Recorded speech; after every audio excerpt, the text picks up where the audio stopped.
Membahas masalah rezeki yang berkah, saudaraku seiman. Rezeki kalau kita itlakkan, jangan pernah difahami hanya sebatas materi. Karena kebanyakan orang memahami rezeki itu ya hanya sekedar makanan, minuman, pakaian, kendaraan, atau transportasi, ataupun rumah. Selain daripada ini nggak dianggap rezeki oleh dia. Sehingga banyak sekali orang yang tidak tahu kalau dia sedang kaya raya, dia sedang melimpah rezeki padanya. Karena tadi lingkup rezeki dia hanya lihat ada dalam bentuk materi. Saya akan rincikan misalnya, setiap saat teman-teman sekalian bangun tidur bisa melihat sesuatu, bisa membedakan warna-warna. Bahkan saya sekarang bisa melihat kepada jemaah sekalian dan jemaah melihat ke saya, ini sebuah rezeki yang tidak terhingga. Penglihatan seseorang, cahaya yang bisa ditangkap oleh matanya sehingga dia bisa memantulkan kembali apa yang dia jadikan sebagai targetnya. Ini sebuah nikmat. Bukankah seseorang di antara kita walaupun punya miliaran rupiah tapi matanya buta, dia kesulitan?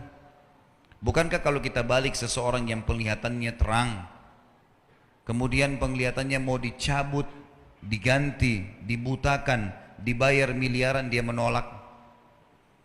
Alhamdulillah kita masih punya mata yang luar biasa. Sudah pernah berpikir belum kalau itu ternyata rezeki yang tidak terhingga? Telinga kita bisa berfungsi. Bayangkan dengan orang-orang yang tuli. Setiap orang berbicara dia tidak ngerti apa yang diucapkan, sehingga harus memberikan isyarat. Dengan nikmat yang sangat besar, gendang telinga yang sangat kecil, kita bisa mendengar suara, tahu ini suara yang membahayakan atau suara yang membuatnya nyaman. Lidah kita bisa membedakan antara rasa, mana yang pahit, mana yang asin, mana yang pedas, mana yang manis dalam waktu seketika. Sebuah rezeki yang tidak bisa terhingga itu. Bukankah seseorang kalau lagi sakit lidahnya pahit, dia nggak bisa rasa apa-apa? Apa gunanya seseorang punya miliaran uang tapi buta, tuli, nggak punya rasa di lidahnya? Hidung kita masih bisa membedakan, saudara seiman, mana bau busuk, mana bau wangi dalam waktu yang seketika. Sudah pernah berpikir belum kalau itu adalah sebuah nikmat yang luar biasa? Sekarang makanan yang kita pilih, minuman yang kita pilih, kalau kita konsumsi, pernah nggak kita punya andil sedikit saja di dalam proses pencernaannya? Pada saat kita meminum yang manis misalnya, atau kita minum yang hangat ataupun yang dingin, maka kita cuma tahu memilih dan menikmati, nggak lebih daripada itu.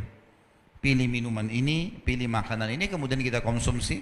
Begitu masuk ke dalam tenggorokan kita ukuran sepertiga jari, kita sudah tidak punya andil lagi di situ. Tiba-tiba terproses dengan sangat luar biasa, tercerna mana tadi makanan dan minuman itu yang jadi nutrisi tubuh, mana yang akan jadi kotoran sehingga dikeluarkan dalam bentuk keringat, air seni ataupun tinja. Saya yakin kalau kita tahu dalam satu piring makanan mana yang akan jadi kotoran, mana yang akan jadi nutrisi tubuh kita, tidak akan makan yang akan jadi kotoran. Tapi kuasa Sang Pencipta yang luar biasa. Bukankah seseorang di antara kita tiap hari menikmati pada saat dia mau ke kamar kecil, dia kebelet kencing misalnya, dia langsung kamar mandi, dia buang air kecilnya, dia tidak berpikir jauh, ternyata itu adalah sebuah kotoran yang harus dia keluarkan. Ada orang nggak bisa kencing, kena penyakit kencing batu misalnya, susah mau kencing, teriak-teriak kesakitan. Kita bertahun-tahun menikmati itu semuanya. Buang air besar, ada orang kembung perutnya nggak bisa keluarin angin, nggak bisa keluarkan kotoran, tapi kita bisa dengan mudahnya. Mungkin dalam satu hari bahkan beberapa kali kita lakukan. Dan sekian banyak hal yang luar biasa.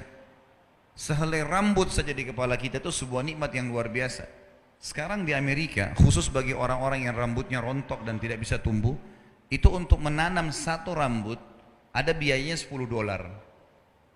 Rambut kita ini di kepala tiap hari kita bisa pegang, mandi, sampoin, sisir. Berapa helai rambut di kepala kita? Pernahkah kita syukuri semua ini teman-teman sekalian? Nikmat yang luar biasa yang tidak bisa terhingga. Ini sebuah rezeki yang besar. Makanya pernah ada seseorang datang kepada seorang syekh di Saudi, orang miskin menurut dia, Dia sangat susah hidupnya. Makan masih minta-minta sama orang. Menurut pandangan dia, rezeki itu hanya materi. Maka dia datang ke majelis, selalu dia mengatakan, Syekh, kalau Syekh ini kalau kita di Indonesia kiai, saya ini orang miskin, minta bantuan. Syekhnya, kalau kita di Indonesia ini kiainya, ingin memberikan pendidikan kepada orang ini. Dia bilang, kamu orang kaya. Dia bilang, saya orang miskin. Syekhnya mengatakan lagi, kamu orang kaya. Dia ulangi lagi, saya orang miskin. Kata syekhnya, kamu orang kaya. Dia bilang, demi Allah saya orang miskin. Kata syekhnya, demi Allah kau orang kaya.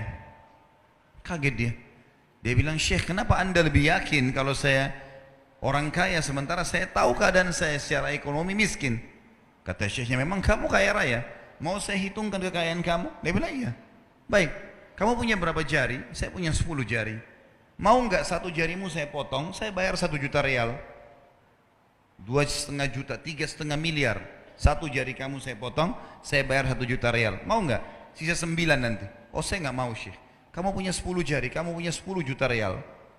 Baik, mau enggak matamu satu saya congkel, saya kasih 1 juta real. Seseorang yang dari kita sini hadir, matanya dicabut satu dikasih 1 miliar. Tapi matanya enggak ada. Dia bilang saya enggak mau. Baik, kamu punya 2 juta real. Kupingmu satu dipotong, nggak mau. Apa saja semua nggak mau, ditolak sama dia. Kata Syekh, kau ini orang kaya raya. Tinggal keluar cari makan, itu saja. Bagaimana kamu bisa nilai dirimu miskin? Ini sekaligus jawaban. Berapa banyak orang teman-teman mungkin cuma bawa becak di luar sana. Mungkin cuma dorong gerobak, tapi fisiknya sehat. Matanya terang, telinganya bisa mendengar. Tinggal kerja bergerak, hanya untuk cari makan. Ini semua karena pemahaman yang keliru tentang definisi rezeki itu sendiri. Mereka anggap rezeki itu cuma itu saja.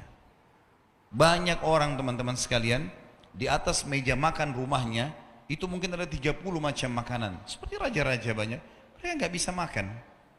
Saya berapa kali diundang di tempat-tempat yang orang-orang yang luar biasa kaya rayanya, makanan melimpah sekian banyak, mereka cuma makan sedikit saja, nggak bisa makan banyak.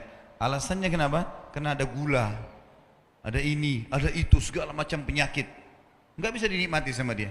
Subhanallah, kita lihat orang yang kerja, tukang batu, makan setumpuk seperti gunung. Tangannya kotor, makan, nggak ada penyakit tuh.